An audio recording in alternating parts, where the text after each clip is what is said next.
This is an MDM Racing special report. I'm Matthew Merlino at MDM Racing headquarters in Montvale. Let's go quickly now to an announcement from Atlanta Motor Speedway about the future of their track. This will produce a show like no one's ever seen on an intermediate track before. Steve, why don't you talk to us a little bit about the details of what the surface is like now and what we can expect to see in 2022 and beyond. Absolutely. Thank you, Brandon. Thanks, you guys, for being here again. So, as Brandon said, we've talked about this race track for numerous years now. I mean, it's been, I think, in this very room that the drivers talked Bruton into not repaving it about 5-7 years ago, something of that nature. So, with that, it's been a topic that we've all looked at, and we've tried to figure out what's the best move for this racetrack, what's the best move for us as a company moving forward. So, this will be something unique. Most mile-and-a-half tracks, 24 degrees has been the pinnacle of the actual embankment that you'd want to put on something on a mile-and-a-half, and going to 28 on a mile-and-a-half track is really something new. It's definitely a first, and like Brandon said, with all the firsts we do in our company, Marcus wanted to make sure we were doing something that was going to be a great competition on the track and great for the fans to watch. So creating Atlanta as its own mile-and-a-half with 28 degrees was something that was definitely on the spectrum. With that, naturally going from 24 to 28 creates and brings on a lot of different possibilities, and definitely it's a challenge. It's a challenge to construct it. It's a challenge to plan it out and make sure it happens, and it's a challenge to make sure that we actually have something that's going to create great racing. So we teamed up with iRacing. iRacing's been with us for over 10 months now, actually running the simulations, and that's kind of what you saw on the screen just now was iRacing creating that. And with the iRacing input and things that we saw, we were able to make tweaks to the track and get the track to where we thought and they thought, and it proved to be, created unique mile-and-a-half racing for the NASCAR series. With that, we see, as you guys can see together there, the cars are grouped together, and that creates a better entertainment and a better competition for the sport, and definitely for these intermediate tracks. So Atlanta will be its first. It'll be the first mile-and-a-half that has this type of racing. It'll be the first time a mile-and-a-half's been paved over 24 degrees. And with all that, that's the thing that our company and Marcus pushes us to do, is to be the first and to be innovative in the sport. And this is definitely innovative for the sport moving forward. Steve, Next week, Steve, as we look forward to this project, Brandon, that means our current tire-eating asphalt surface will have one last opportunity for fans. Why don't you tell us what we've got in store for this weekend as well?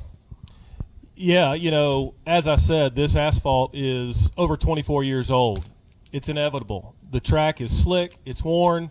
It creates a lot of suspense for our fans. It also creates a lot of suspense for the teams. The crew chiefs have to really think about and strategize tire wear, what's going to happen throughout the race. To make the asphalt last 24 years is not an easy feat. It's been something that Eric Allgood and our entire operations staff continually work at. They go out there, they work hard to make sure that this facility is as prepared and ready to race as it always has been. But after 24 years, as I said, it's inevitable. So the teams will have one more chance to put on a good show for our fans, one more chance to race on the track that they fought Steve Swift to keep. But we're excited about our future. It's a historic change for not just Atlanta Motor Speedway, but for the industry, for the sport. Iconic, as Steve said. It's never been done before, going to 28-degree bankings on a mile-and-a-half track. It's pretty special for us, pretty exciting. But as we embark on the Quaker State 400 presented by Walmart this weekend, there's one more shot at it. We've got the Credit Karma Money 250 on Saturday. That will be followed by Legends and Bandolero Racing. We've got the Quaker State 400 presented by Walmart on Sunday, and a lot of cool things intermixed throughout the weekend. It all actually starts on Friday. The Speedway Children's Charities, laps for charity. Fans will have an opportunity to drive their car on the high banks of Atlanta Motor Speedway for one last time before we start this project. All the proceeds stay locally, go to great children's organizations in the community. We've got a fan appreciation dinner. We're going to grill some burgers. Jeb and Brandy Burton are going to grill some burgers for our fans in the campgrounds Friday night from 6:30 to 7:30. And then Sunday morning, prior to the Quaker State 400 presented by Walmart, we're bringing as much activities back for our fans as we possibly can. We're bringing a pre-race stage back for the first time since 2019. We've got a pre-race concert with Breland. If you haven't heard of Breland, Google him. Go see what he plays. You're going to like it, and I know our fans will too. And then no more drivers to your cars and they hop in and go racing. We're going to bring the drivers up to the stage, bring them across the stage, put them in Chevy Silverados, and take them around the track so that all of our fans get as up close and personal to the drivers as they have in a very long time. So we're excited about it. Hopefully the fans and viewers will come join us. And right after that, we'll quickly get started on the reprofiling project. One quick programming note for NBC this weekend. We are hearing that Dale Jr. may be running this iRacing simulation during their pre-race show, so you'll be able to check out sort of what it looks like in, I would say, virtual race trim through iRacing, and that'll be during the pre-race show prior to the Credit Karma, the Quaker State 400 presented by Walmart on Sunday. We have press releases have been distributed that have all the information, details, quotes from Atlanta Motor Speedway as well as NASCAR, as well as the infographic that we showed during the presentation with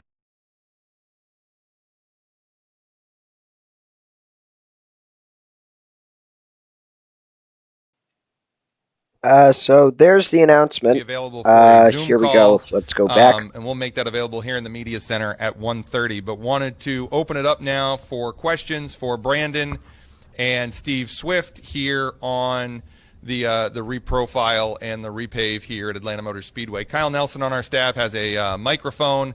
He will bring that by. If you could just give your organization name as well as your name and organization name, and we will get microphones over to you. I think Kyle's getting them booted up back there. Test. There we are. All right, so that was the announcement. Good old reliable Bob Pockris, as well as many other NASCAR reporters on Twitter, announcing in tandem with this announcement, that Atlanta will repave their turns to 28 degrees of banking. Of course, previously it had been 24 degrees. Charlotte has 24 degrees. Texas has 24 degrees in turns 3 and 4.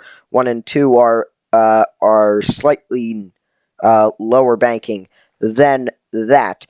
But the straightaway banking will remain 5 degrees. The racing surface will become narrower with an overall decrease in width from 55 feet to 40 feet.